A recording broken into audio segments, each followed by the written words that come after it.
passe beaucoup de temps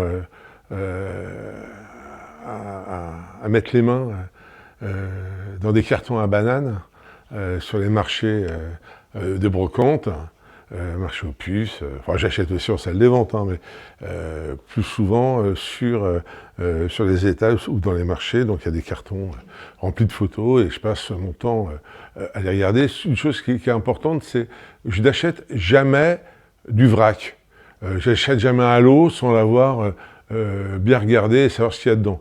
Je ne vais pas acheter un carton, je ne vais pas acheter de la photo au poids et rentrer chez moi pour faire le tri. Je fais le tri sur place, donc je peux passer beaucoup de temps dans un carton, voir s'il y a des choses qui m'intéressent. Alors après, avec le temps, je crois que j'ai acquéri quand même un œil, et des fois, je me rends vraiment compte, lorsque c'est le carton d'une même famille, que le photographe était quand même un sacré cochon, hein, quelqu'un qui travaillait très mal. Il y a vraiment des fois des photographes, franchement, on n'en sort rien de bon.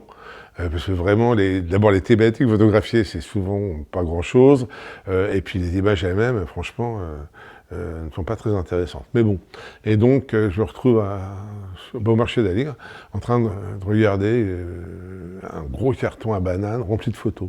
Donc souvent, comment ça se passe? Tu as ton carton à bananes, plein de monde vide, et tu regardes les photos une par une, comme ça, crac, crac, crac, et puis tu remplis le carton vide. Et là, je suis en train de regarder un gros carton, et puis je me rends compte qu'effectivement, le photographe, c'était pas une épée. Hein. Il y a vraiment rien d'intéressant. Mais il y a beaucoup de photos, et donc je pense que je vais rester à peu près 1 heure à éplucher ce carton, et puis vraiment, il n'y a rien, quoi. Il n'y a rien du tout. J'arrive même pas à mettre une photo de côté, un bout de machin, rien du tout. Et je fais mon carton, je fais mon carton, je fais mon carton. Et puis bon, le carton se vide, et puis à la fin, il n'y a plus rien. Et à la fin du carton, quand toutes les photos, quand il reste une carte à jouer, une carte de tarot, il reste une carte, mais à l'envers. Et donc, je trouve ça marrant, étonnant. Et je prends la carte à jouer, et je la retourne, et je tombe là-dessus. La mort. Alors sur le coup, ça m'a acheté un froid quand même. Après avoir maté tout le carton à banane, je tombe là-dessus. Alors il paraît que ça peut porter bonheur dans le jeu de tarot, mais sur le coup, tu dis, bah tiens, c'est un peu particulier. Et donc, assez souvent, toute proportion gardée, souvent, en se promenant, il s'avère que des fois, j'arrive et il y a des cartes à jouer par terre. Et donc, je m'arrête pour les ramasser que si elles sont à l'envers, suite à cette histoire-là.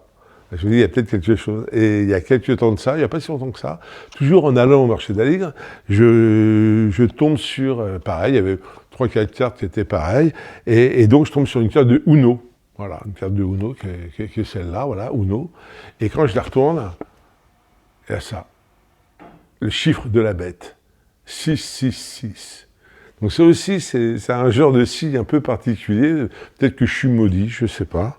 Et toujours en me baladant, je tombe sur une autre carte, une carte à jouer, des billes. Donc je la prends, je la retourne, et puis c'est un roi de cœur. Mais tu te rends compte qu'au milieu du roi de cœur, il y a un mec qui a collé sa photo. Voilà. Il s'est mis en roi de cœur, et c'était par terre, et je tombe là-dessus. Voilà. Donc ça, c'est mes petites anecdotes de photos trouvées dans la rue. Petite histoire sans queue ni tête.